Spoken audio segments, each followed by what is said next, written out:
নমস্কার, আমি ডক্টর নির্মাল্য ব্যানার্জি।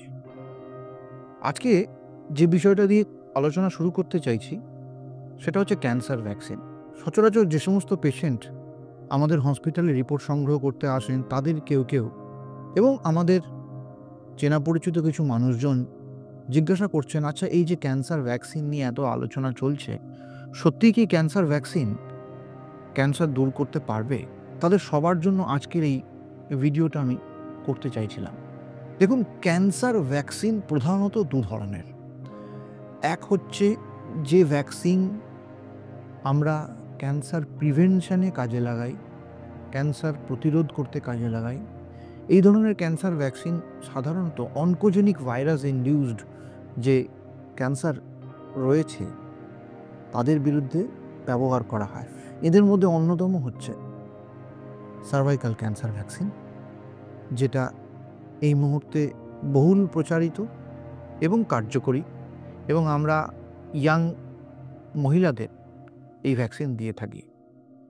এই ভ্যাকসিন কিন্তু হিউম্যান প্যাপিলোমা ভাইরাস ইনডিউসড যে সার্ভাইকাল ক্যান্সার, তার প্রিভেনশনে কাজে লাগে।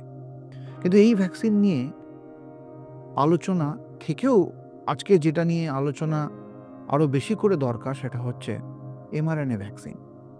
এই mRNA ভ্যাকসিন, যেটা কিনা রাশিয়ান অরিজিন বলে জানা গিয়েছে বা দাবি করা হচ্ছে, এটা কিন্তু ক্যান্সার প্রিভেনশনের জন্য নয়। এটা হচ্ছে ক্যান্সার চিকিৎসায় বা যাঁরা ক্যান্সারে আক্রান্ত, তাদের চিকিৎসা কার্যে এটা ব্যবহার করা হচ্ছে। এই ভ্যাকসিনটা কী এবং এটা কিভাবে কাজ করে, কতটা এফেক্টিভ, কী রুটে এই ভ্যাকসিন দেওয়া হয়, এইসব নিয়ে নানা ধরনের আলোচনা এবং গবেষণাপত্র সারা পৃথিবী জুড়ে প্রকাশিত হচ্ছে।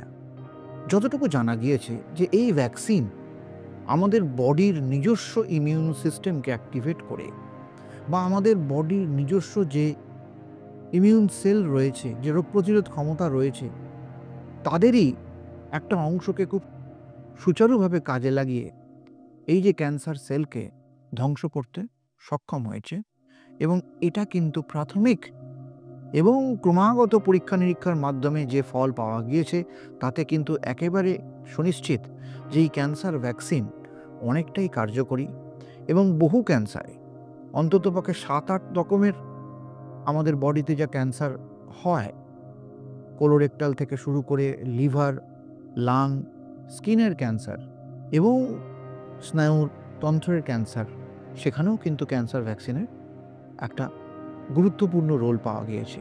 অনেক রকম রুটে এটা দেওয়ার ব্যাপারে বলা হয়েছে, ইন্ট্রাডার্মাল, ইন্ট্রাভেনাস, সাবকিউটেনিয়াস।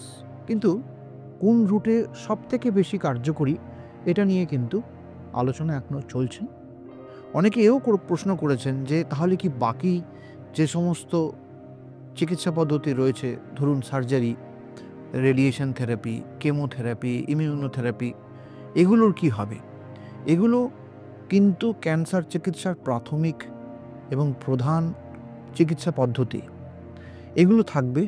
তার সাথে ক্যান্সার ভ্যাকসিনের ইফেক্টিভনেস কতটা, পরীক্ষাগারে যতটুকু প্রমাণ হয়েছে, তাতে কিন্তু স্থির নিশ্চিত যে আগামী দিন এই ভ্যাকসিন অনেকটা কার্যকরী রোল প্লে করতে চলেছে।